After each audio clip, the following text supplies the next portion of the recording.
Author and intimacy expert Laura M. Brotherson, host of the Marital Intimacy Show, educates and inspires women to create a mutually fulfilling, intimate, and passionate marital relationship, emotionally, spiritually, and sexually.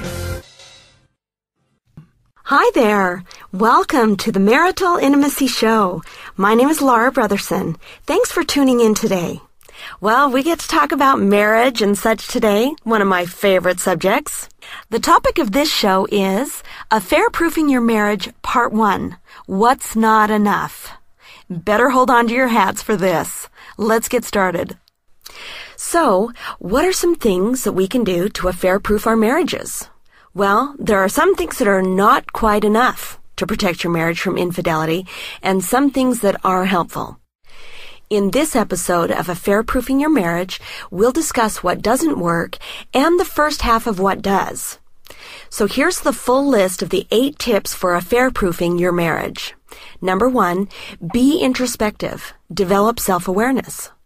Number 2, communicate openly in marriage about anything. Number 3, acknowledge and discuss attractions to others with your spouse.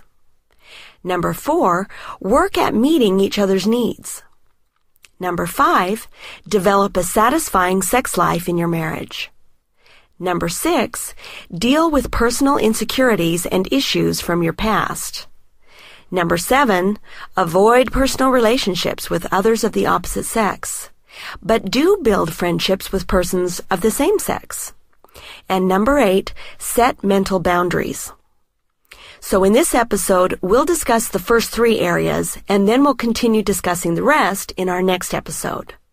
But before we dive into the issues, I just want to share with you the resources that I've used for this podcast are 2 books and articles and different information from 2 authors.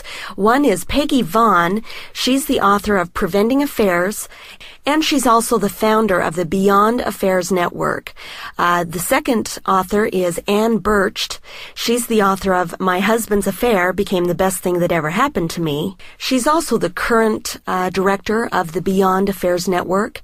Both women are members of the Smart Marriages Coalition, of which I also belong. And they share some great insights that I will also put the links to their resources and articles and such on my blog here for this episode. So why would we even address this issue? I mean, it's a pretty intense kind of a topic. Well, everyone needs some affair prevention education. We need to know. We need to know what works. We need to know what doesn't work. We need to know that no one is immune. I think that's one of the main messages these 2 and others want to get across, is that, affairs can happen even to good people in good marriages. And just because you already have a good marriage, that alone is not quite enough to prevent potential pitfalls.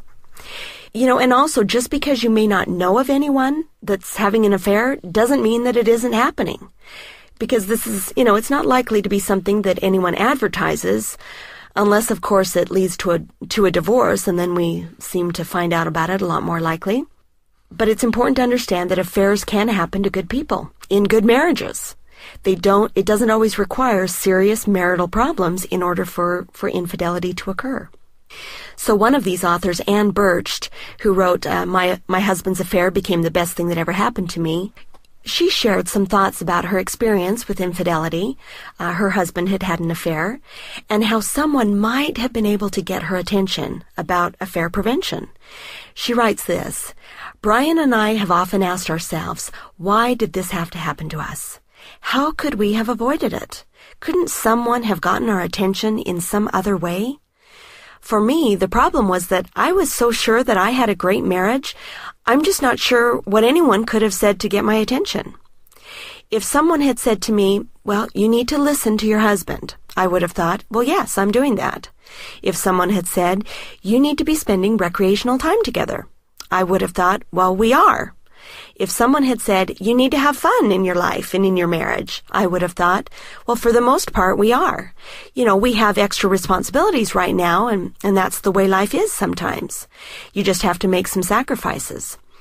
But I was confident in Brian's commitment to me and mine to him.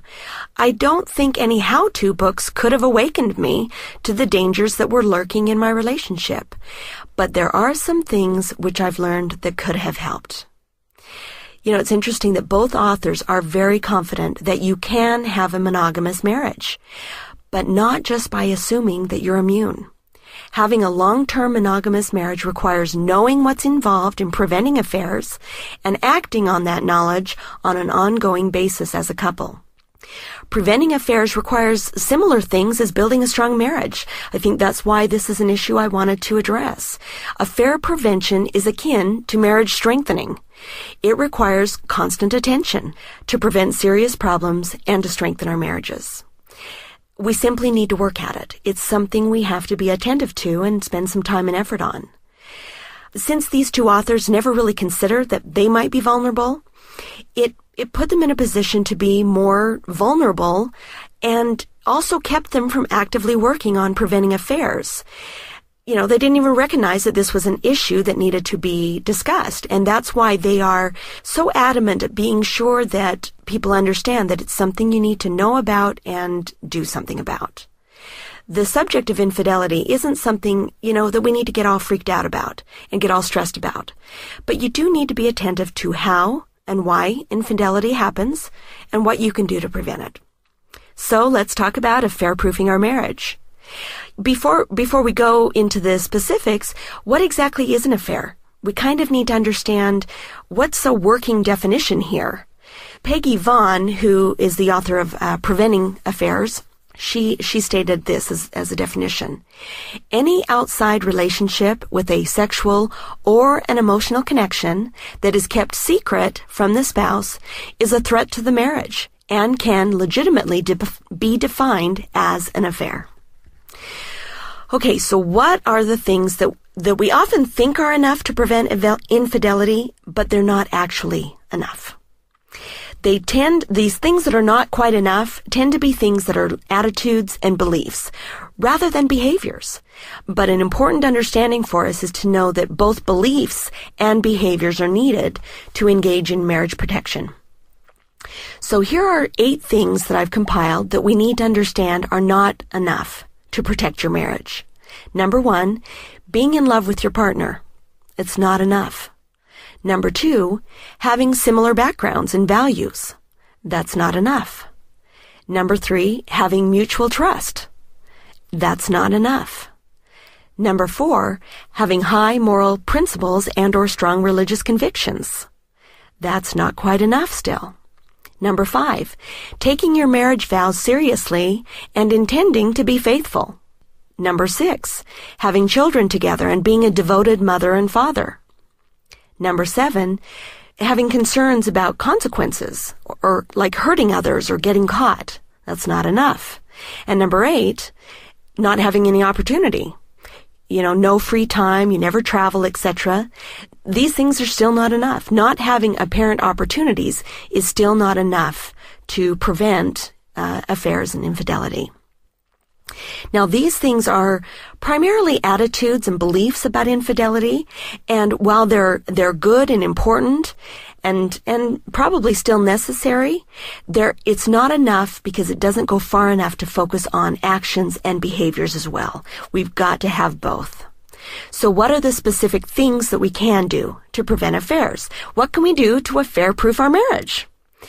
An important understanding is that affairs occur because there's vulnerability plus opportunity. So these next 8 ways to affair-proof your marriage focus both on actions and behaviors and take into account this concept of vulnerability and opportunity. And you can watch for, where they fall into either of those categories. So let's start with number 1. Be introspective. Develop self-awareness. Boy, this is really an important one, and it's so important just for healthy marriage as well. But we need to understand ourselves. We need to understand, what are you feeling? What are you thinking?